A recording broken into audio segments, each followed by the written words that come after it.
Yo, what's up everyone, it's Mr. Premps, and today I want to talk about Luffy. And the big question I've got on the cards today is, well, is Luffy really an emperor? Or Yonko, whatever you choose to call him by. Now, before I get started, if you like content like this and want to see more, make sure you like the video and subscribe to the channel so I can continue making similar content. And if you have any suggestions on what you'd like to see, let me know down in the comment section. So following on from Big News Morgan's newspaper article announcing Luffy as the 5th emperor, we in the community have been split into 2 or more sides on whether this is true or not. It's been tough for many of us to fathom the fact that Luffy might be a Yonko, and I must admit from the beginning I was part of the camp that did not believe Luffy was a Yonko, and that this was once again just an unofficial phrase. Now, I don't speak nor read Japanese, but I've been told that the term Yonko would mean 4, and so from the get-go I thought that this would only work under the English translation, and that would be an emperor. So for me it's, is Luffy the 5th emperor? So in order to come to a conclusion, I thought, well, what makes an emperor? And to be honest, we have 4 emperors we can draw conclusions from, and if Luffy aligns up to the standard in some way, shape or form, then surely that makes him an emperor. One thing we know about the emperors is that they're strong. Whitebeard was known to be the world's strongest man, and in terms of pirate rank, he was second to none but the Pirate King himself, Goldie Roger.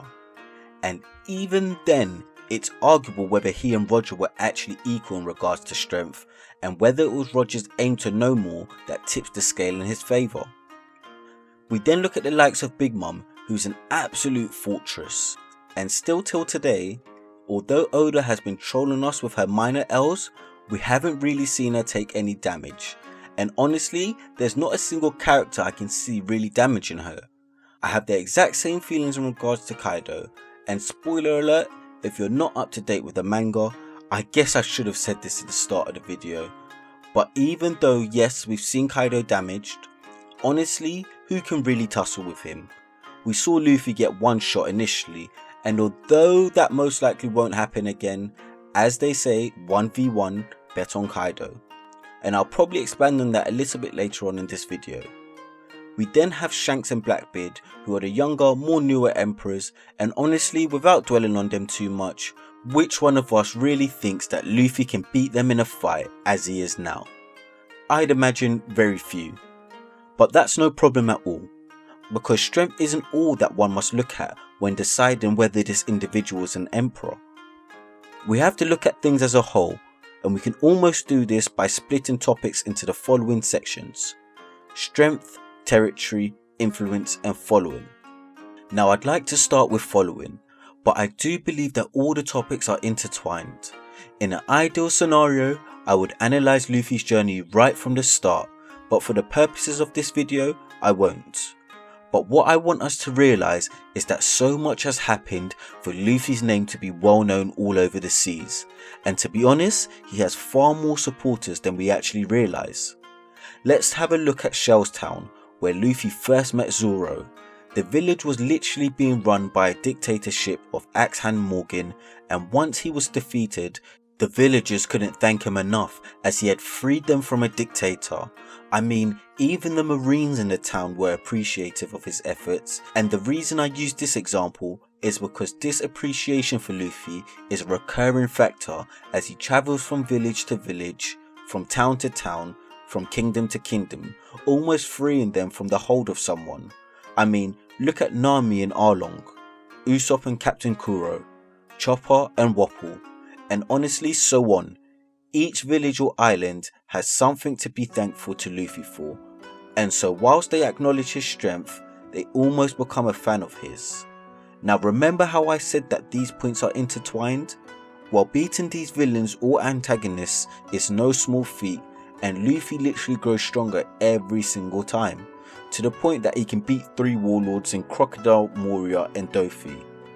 Now we must remember that the warlords were put in place by the government due to their strength and influence, and although it wasn't easy, Luffy's CV is unquestionable. If we track back to Marineford, this was a battle of the best, and what I want you all to realise is that this was being filmed across the world. And to the average person, Luffy has accolades.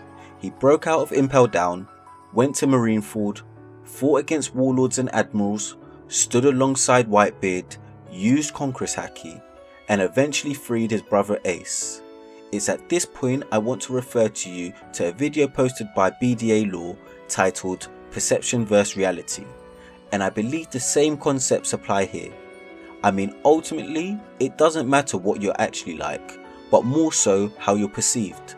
So although we've had the chance to see Luffy's journey and we can nitpick at what he actually did and what he didn't do, what does it look like to the regular person looking in?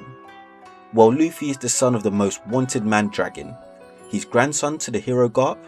His two brothers are Sabo and Ace, one who's the number 2 in the Revolutionary Army and the other who's the biological son of the Pirate King. He's broken into 3 government bases. He's punched a celestial dragon in the face. He's taken multiple warlords out, and then post Dressrosa now commands a fleet of over 5,000 pirates, who are no small deal either. And so honestly, how does it look from the outside looking in? Well, let's talk about the icing on the cake, and that's Whole Cake Island. Luffy's only intention was to go to Big Mom's territory and get back his chef and his friend Sanji. However, the perception that's portrayed by Big News is that this was all a masterful plan by Luffy to join forces with the Fire Tank Pirates, with Germa, and also the Sun Pirates in order to wreak havoc on Whole Cake Island. And although this isn't necessarily what happened, being the biggest propaganda influence, Morgan's writing definitely has some weight. But what I don't want to do is make it seem like whatever Morgan says goes. For example, if Morgan was to announce Chopper as the Pirate King, how believable would that be? That's a rhetorical question, simply because Chopper doesn't have the feats or the accolades that Luffy holds. So what I'm getting at here is that Luffy's journey so far is the reason that this statement can stand. So what have we established? Well, Luffy definitely has the following. He commands over 5,000 men who refer to themselves as the Straw Hat Grand Fleet. This in turn has provided him with territory whether he knows it or not. And although it's not been shown in the story as such, we have the cover stories of the Straw Hat Grand Fleet. And in the Bartolomeo arc, we see him taking territory in Luffy's name, which lets us know what's occurring in the background. Now let's combine that with the fact that there's nations out there that are admirers of Luffy, and most likely set to be his in the future, such as Alabasta. Taking that into consideration, I'd say territory is definitely something that gives you influence.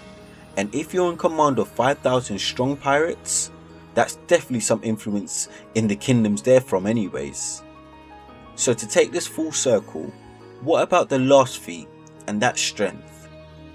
And this is where Wano comes into play. Here we're being shown what the Straw Hats truly represent, and that's competency. Following the Straw Hats journey so far, what I can say is that they truly deliver for their captain. They are competent in what they do, and with such monsters such as Zoro and Sanji, and now the addition of Jinbei, they're certainly not weak. We've seen the Straw Hats grow to an extent where Jinbei and Robin are able to remove Big Mom temporarily from the equation to allow their captain to focus on what truly matters to him. And I think that's so key for any crew to have. I don't know what it is, but looking at that double spread at the end of One Piece manga chapter 989 just reminds me that when the Straw Hats are together, there almost isn't anything that they can't do. And so with Luffy, it's not about his individual strength. And let's get things straight, he most certainly is strong, but it's about the strength and competency of his crew. Frankie reminds us of his competence with zero fear for Big Mom, and that's something I'd expect from the Straw Hats. The ability for the crew members to jointly be able to come up with some sort of plan in order to achieve a goal. So is Luffy truly an emperor? The answer to that is yes. I believe he has all the qualities and his strength is growing chapter to chapter. The likes of Blackbeard may think it's too soon for Luffy, but honestly, when has Luffy not surprised someone? Let me know what you guys think. Do you think that Luffy should be called a Yonko? Do you believe he should be called an emperor? Do you think he's worthy of that title? Let me know in the comments. If you like anything I've had to say, please leave a like on the video as it helps so much. And if you want to see more videos like this, let's make sure that you hit that subscribe button too and that bell notification so you can get updates whenever I upload to this channel. Safe.